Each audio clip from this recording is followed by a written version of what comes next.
Okay အားလုံးပဲမင်္ဂလာပါကျွန်တော်ဒီနေ့မှာတော့ဒီအကူတယောက်မေးထားတဲ့ကျွန်တော် comment ကိုပြန်ပြီးတော့ reply ပြန်လုပ်မှာဖြစ်ပါတယ်သူကဗာမေးထားလဲဆိုတော့ကျွန်တော်တို့ manual ကားတွေမှာ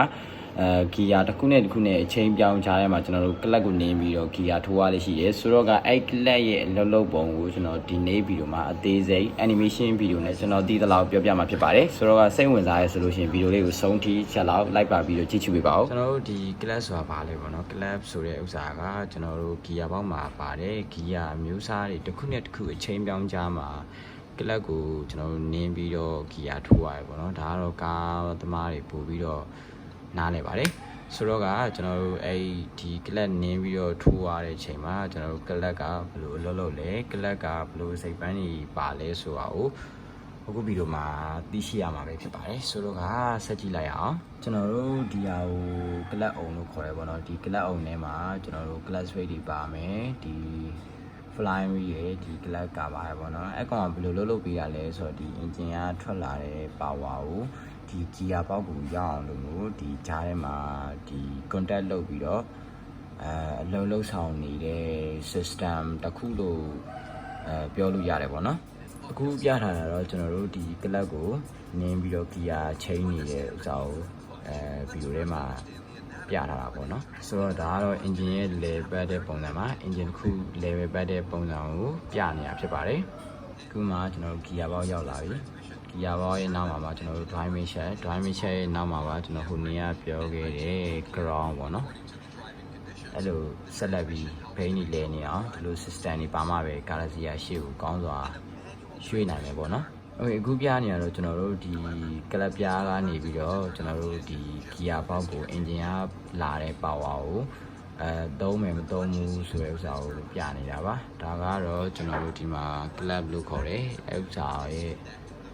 ဒါကို club လို့ခေါ်တာပါကျွန်တော်တို့ gear ပေါက်နဲ့ကျွန်တော်တို့ဒီ engine နဲ့ကြားထဲမှာရှိတဲ့ club on ကိုကျွန်တော်တို့ club on club လို့ခေါ်တယ်ပေါ့နော်အဲ club ကနေပဲကျွန်တော်တို့ဒီ engine ညာထွက်လာတဲ့ power ကိုအသုံးပြုမယ်မသုံးဘူးဆိုတာကိုကျွန်တော်တို့ခွဲခြားပေးနေရပါတော့ဒါကတော့ clutch disk လို့ခေါ်တယ်ကျွန်တော်တို့clutch disk လို့ခေါ်တဲ့အစိပ်ပိုင်းပေါ့နော်ကျွန်တော်တို့အပြင်ခေါ်နေဆိုလို့ရှိရင် clutch ပြားလို့လည်းခေါ်တယ်ကျွန်တော်တို့clutch brake လို့လည်းခေါ်တယ်ပေါ့နော်အမျိုးမျိုးအခေါ်တွေရှိပါတယ်ဒါကတော့မတူပါဘူးဒါကတော့ကျွန်တော်တို့ transmission shell ဆိုတာကျွန်တော်တို့ transmission ဒီ gear ပေါက်ရဲ့ input shell ပေါ့နော် gear ပေါက်ထဲကိုကျွန်တော်တို့ engine ကထွက်လာတဲ့ power အတိုင်းလေပတ်ပြီးမဲ့ကျွန်တော်တို့ shell တစ်ချောင်းပေါ့နော်ဒါကတော့ကာပါကျွန်တော်တို့ဒီ clutch on ရဲ့ကာပါပေါ့နော် clutch on ကာပါဆိုတာတဲ့ဒီ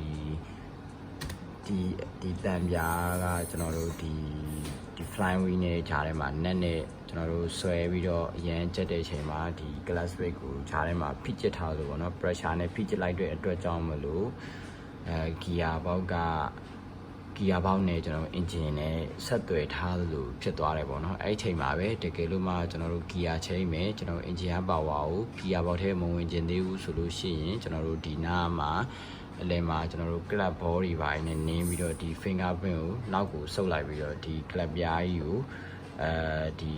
flying wheel နဲ့ဒီ fingerprint ရဲ့ခြားထဲမှာလွတ်သွားအောင်လှုပ်လိုက်တာပေါ့နော် clutch ရဲ့သဘောတရား